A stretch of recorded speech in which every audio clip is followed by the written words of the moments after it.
വിചാരിക്കുന്നുണ്ടാവും ഈ മീനൂട്ടി എന്താ ഈ പാത്രങ്ങളൊക്കെ പിടിച്ചു നിൽക്കുന്നത്. എന്തൊരു ചൂടാണല്ലേ, ആർക്കും കൂടി ചൂട് സഹിക്കാൻ പറ്റുന്നില്ല. അപ്പോൾ ഈ കിളികളുടെ കാര്യം പറയണോ? അതുകൊണ്ട് നമ്മൾക്ക് ഈ പാത്രങ്ങളിലൊക്കെ വെള്ളം നിറച്ച് ഓരോ സ്ഥലങ്ങളിൽ വെക്കാം. വെള്ളം വെക്കുന്നേരം ഇങ്ങനത്തെ പരന്ന പാത്രങ്ങളിലാണ് വെക്കേണ്ടത്. ഇങ്ങനത്തെ വക്കുള്ള പാത്രങ്ങൾ വേണം വെക്കാൻ. കിളികൾ വീണു പോകരുത്. വലിയ പാത്രങ്ങളാണെങ്കിൽ കിളികൾക്ക് കുടിക്കാനും കുളിക്കാനും പറ്റും. നല്ല വൃത്തിയുള്ള വെള്ളമാട്ടോ വെക്കേണ്ടത്. ഓരോ ദിവസം കഴിയുന്നേരം വെള്ളം മാറ്റണേ, ഇല്ലെങ്കിൽ കൊതുക് മുട്ടയിടും.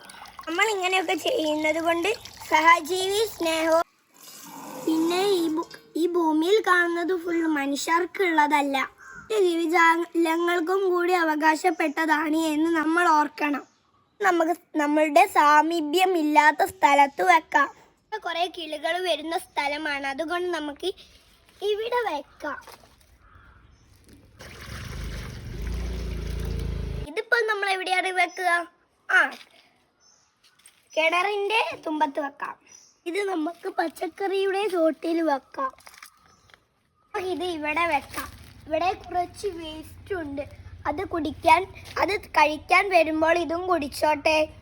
എല്ലാവരും ഇതുപോലെ ചെയ്യണേ, ഇല്ലെങ്കിൽ നമ്മളുടെ കിളികൾ ചത്തുപോവുകയോ ഇല്ലെങ്കിൽ വെള്ളം തേടി എവിടെയെങ്കിലും പോവുകയോ ചെയ്യും.